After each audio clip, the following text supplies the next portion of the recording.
සංගීතෙට මම යොදවන හින්දා දවස් ගණන් මම ගෙදරට එන්නේ නැති හින්දා හිටියත් නිවසේ දවසම බුදියන හින්දා ඔයා හිතන්න එපා මම ආදරේ නැතේ කියලා රෝසිගේ බර්ත්ඩේ පාටි එකට ගිය හින්දා එයාව තුරුල් කරන් මම හොඳ හැටි නටාපු හින්දා අනේ ඈ හරි ස්වීට් කෙල්ලයි කියාපු හින්දා ඔයා හිතන්න එපා මම ආදරේ නැතේ කියලා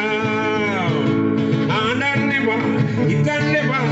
ආදරේ ඔයාට නැතේ කියා ආදරයට මාව හලකුණ උනට මා වරදා පිළිගන්න එපා අඬන්න එපා හිතන්න එපා ආදරේ ඔයාට නැතේ කියා ආදරයට මාව හලකුණ උනට මා වරදා පිළිගන්න එපා ඔයා උයන කෑම රස නැති බව කියන හින්දා මොනවාද මගෙන්දත් හැඩ නෑ කියාපු හින්දා ඔබ අලුත් සමාජයට ගැලපෙන්නේ කී හින්දා